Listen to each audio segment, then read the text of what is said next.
ఏది అయినా ట్రై చెయ్యి ఆచి చికెన్ మసాలా. ఆచి చికెన్ మసాలా. నిన్న రాత్రి పాకిస్తాన్ ఇండియా మ్యాచ్ తర్వాత ఇక్కడ శివరాత్రి సెలబ్రేషన్స్, అక్కడ కాలరాత్రి కంటగింపులు పాకిస్తాన్లో. సాధారణంగా శివరాత్రికి ఇండియాలో హిందూ భక్తులు భక్తితో జాగారం చేస్తారు, కానీ నిన్న రాత్రి పాకిస్తాన్ కూడా జాగారం చేసింది. అక్కడ కూడా పాకిస్తాన్లో ఉన్నటువంటి ప్రజలు కూడా నిద్రపోలే. పాక్ ఆటగాళ్ళ జాగారం ఏంటి, అంత భక్తి ఎందుకు అనుకుంటున్నారా?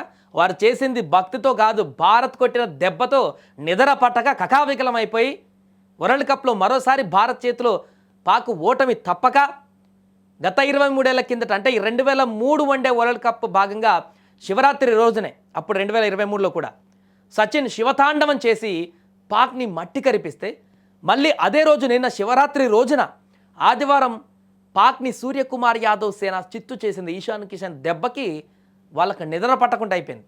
కనీసం కళ్ళు మూద్దామనుకున్నా కూడా భారత బ్యాటర్ల సిక్సర్లు, బౌలర్లు వికెట్లు తీసినటువంటి దృశ్యాలే వాళ్ళ కళ్ళ ముందు కదలాడుతున్నట్టుగా కనిపించింది. పాక్ ఆటగాళ్లకు ఇదో తీరని పీడకలని చెప్పొచ్చు. క్రికెట్ చరిత్రలో కొన్ని తేదీలు శిలాశాసనాలుగా మిగిలిపోతాయి. సరిగ్గా 23 ఏళ్ల కిందట అంటే 2003 వన్డే వరల్డ్ కప్లో ఇదే శివరాత్రి రోజున ఈ పర్వదినాననే సెంచురియన్ మైదానంలో భారత్ పాక్ తలపడ్డాయి. వన్డే వరల్డ్ కప్ అది.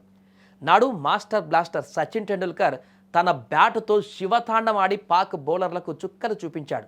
మళ్ళీ ఇన్నాళ్లకు అదే శివరాత్రి రోజున అదే జోస్తో సూర్యకుమార్ యాదవ్ సేన పాకిస్తాన్ చిత్తు చేసింది. ఈశాన్ కిషన్ విధ్వంసానికి వారికి నిద్ర కూడా పట్టకుండా అయిపోయింది. కాలం మారింది, కానీ పాకిస్తాన్ పైన భారత ఆధిపత్యం మాత్రం అంగుళం కూడా తగ్గలేదు.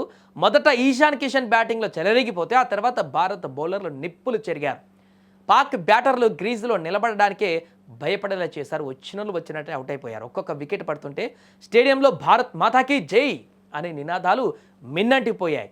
వందే మాతర గీతం అక్కడ ప్రతిధ్వనించింది.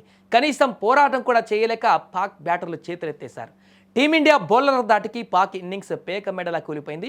అది కేవలం వికెట్ల పతనం కాదు, పాక్ అహంకారం కూడా నేలమట్టమైనటువంటి క్షణం. మ్యాచ్ ముగిసిన తర్వాత పాక్ డ్రెస్సింగ్ రూమ్లో శ్మశాన నిశ్శబ్దం రాజ్యమేలింది. గెలవాలన్న కసితో వచ్చిన ఆ ఆటగాళ్లకు భారత్ ఇచ్చిన షాక్ నుండి తేరుకోవడం సాధ్యం కాలేదు. ఎందుకంటే ఏమాత్రం పోరాటం కూడా లేదు కదా, చాలా దారుణంగా ఓడిపోయారు కదా.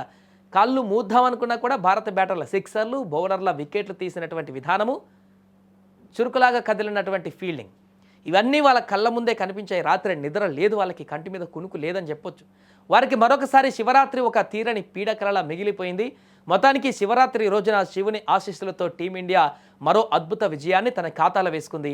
సచిన్ కాలం నుండి సూర్యకుమార్ కాలం వరకు వరల్డ్ కప్లో భారత్ అంటే పాకిస్తాన్కు వెన్నులో వణుకు పుట్టాల్సిందేనని మరొకసారి నిరూపితమైంది. దేశమంతా ఈ విజయోత్సవంలో ఇప్పుడు మునిగిపోయింది.